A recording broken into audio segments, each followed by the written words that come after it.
మీ ప్రాంతాన్ని అభివృద్ధి చేస్తా, మీ నీటి సమస్యను, మీ మురుగునీటి సమస్యను, మీ కరెంటు సమస్యను, మీ రోడ్ల సమస్యను వీటన్నిటిని పరిష్కరిస్తా, మీకు సంక్షేమాన్ని అమలు చేస్తా, మీకు ఇందిరమ్మ ఇండ్లు మంజూరు చేస్తా. ఇవన్నీ చేసే బాధ్యత నేనే తీసుకుంటా ముఖ్యమంత్రిగా, మున్సిపల్ మంత్రిగా. తెలంగాణ ప్రజల్ని నిండు మనసుతో ఆశీర్వదించాల్సిందిగా కోరుకుంటూ మీ అందరి దగ్గర సెలవు తీసుకుంటున్నా.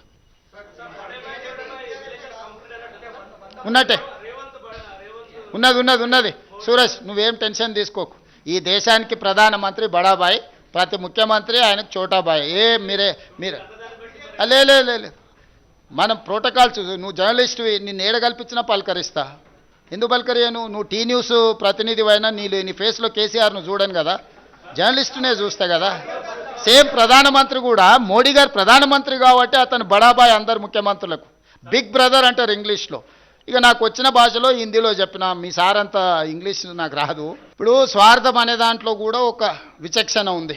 నేను అందుకే చెప్పిన, మీరు డెవల్యూషన్ ప్రకారం ఇచ్చేది వేరు, మీరు స్పెషల్ ప్యాకేజీలు, స్పెషల్ ప్రాజెక్ట్స్ ఇచ్చేది వేరు. రేపు రీజనల్ రింగ్ రోడ్ ఇస్తే ఇంకా ఆదాయం పెరుగుతుంది, మెట్రో రైలు ఇస్తే ఇంకా ఆదాయం పెరుగుతుంది, ఇంకా మనకు వరంగల్, ఆదిలాబాద్ ఎయిర్పోర్ట్లు ఇస్తే ఇంకా ఆదాయం పెరుగుతుంది. కేంద్రానికి తిరిగి పన్నులు చెల్లిస్తాం కదా. ఇండస్ట్రియల్ పార్కులు ఇస్తే, సెమీ కండక్టర్ తెలంగాణకి ఇస్తే కేంద్రానికి ఆదాయం పెరుగుతుంది కదా. అక్కడెందుకు వివక్ష చూపిస్తుండ్రు? Yes, I do agree. కానీ క్రమశిక్షణ పాటించిన రాష్ట్రాలను మీరు శిక్షించకూడదు. ఫ్యామిలీ ప్లానింగ్ అనేది కేంద్ర ప్రభుత్వం యొక్క విధానం. దాన్ని మనం క్రమశిక్షణతో అమలు చేసినందుకు మమ్మల్ని శిక్షించకూడదు. అందుకే నీతి ఆయోగ్ మీటింగ్లో నేనేం చెప్పిన, సుప్రీంకోర్టు ఏం అబ్జర్వేషన్ ఇచ్చింది? 50% మెరిట్, 50% డిజబిలిటీ. 50% డిజబిలిటీ మీద నిర్ణయించండి, 50% మెరిట్ మీద నిర్ణయించండి అని సుప్రీంకోర్టు జడ్జిమెంట్లు ఇస్తుందా? Including political reservation, including education reservation, including employment reservation. Same thing, క్రమశిక్షణతో నిధులను, పన్నులు చెల్లిస్తున్న వాళ్ళకు 50% విధానం తీసుకోండి, డిజబిలిటీని 50% తీసుకోండి. మొత్తం డిజబిలిటీ తీసుకుంటే మరి క్రమశిక్షణతో నువ్వు శిక్షిస్తే మనం ఎందుకు ఉంటాం?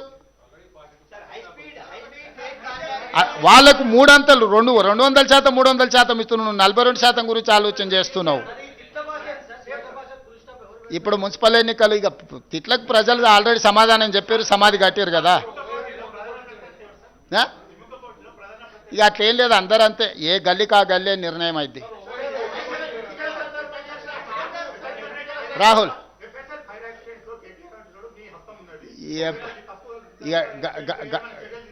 రాహుల్ గంజాయి బ్యాచ్ గురించి నేను పెద్దగా ఆలోచన చేయను, వదిలేసాయి. నువ్వు కూడా వదిలేయి, నువ్వు కూడా ఆ ట్రాప్లో పడకు. మనం ఏదైనా మంచి మున్సిపల్లో ప్రజలకు మంచి చేసే దాని మీద తీసుకుందాం. ధన్యవాదాలు.